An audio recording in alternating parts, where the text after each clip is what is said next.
নমস্কার বন্ধুরা। এই আমরা সকালবেলা উঠে ঘরদোর পরিষ্কার করে এবার আমি বাজার করতে চলে গেছিলাম। বাজার কিনে নিয়ে এসেছি ঠাকুরের জন্য ফল, মিষ্টি। এই দেখো আমাদের ঠাকুর ঘর। এবার ঠাকুর ঘরটাকে পরিষ্কার করে এই যে ফল, মিষ্টি, ফুল টুল সব সাজিয়ে রেখেছি। এবার পুজো দেওয়ার পালা। আজ আমার সোমবার বলে আমরা সাদা জামা কাপড় পরেছিলাম, তাই আমার গোপাল ঠাকুরের জন্য সাদা জামা সাদা প্যান্ট নিয়ে এসেছি। আমার গোপু সোনা তো স্নান করার জন্য একদম তৈরি হয়ে নিয়েছে। এবার গোপুকে স্নান করাচ্ছি। গোপুর স্নান হয়ে গেছে, দেখো সাদা বস্ত্র পরে গোপু রেডি। এবার আমার গণেশ ঠাকুর এসছে, গণেশ ঠাকুরকেও স্নান করালাম। দুধ, গঙ্গা জল আর ফুল দুব্ব দিয়ে। আমি ফলগুলো কেটে নিয়ে আগে গুছিয়ে নিয়েছি, সুন্দর করে ফল প্রসাদ সাজিয়ে দিয়েছি সব ঠাকুরের সামনে।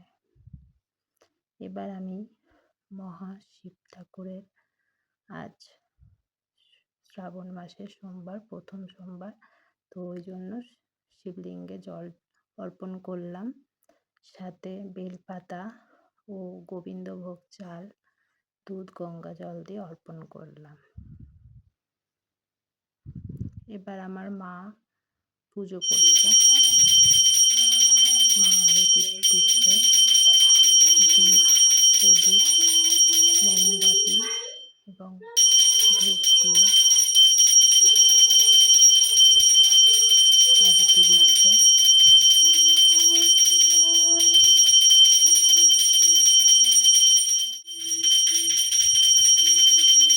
শিব ঠাকুরের দিকে দাও।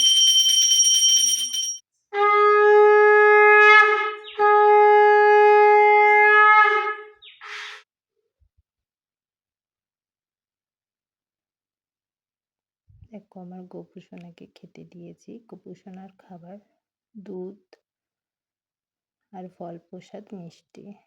সব ঠাকুরকে তাই ফল প্রসাদই দিয়েছি, সাথে দিয়েছি সাপ।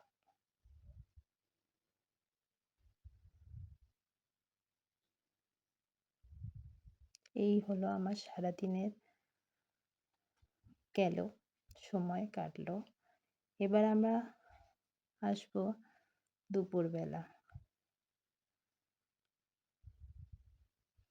দুপুরবেলা আমরা খাচ্ছি গোবিন্দভোগ দিয়ে, গোবিন্দভোগ চাল দিয়ে ফেনা ভাত, আলু সিদ্ধ আর ঘি। এবার আমার রাতের খাবার হচ্ছে পরোটা, তাই আমি পরোটা করছি। দেখো তোমাদের দাদা ভাই পরোটাগুলোকে ভেজে সুন্দর করে করছে। ও খুব কম তেল দিয়ে পরোটা ভাজে আর খুব সুস্বাদু হয় ওর হাতের পরোটা খেতে।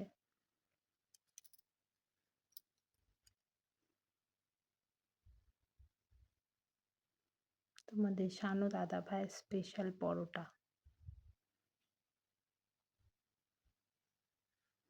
তোমরা আমার ভিডিওটা দেখো আর নতুন ভিডিওর জন্য আমায় কমেন্টে লিখে যেও।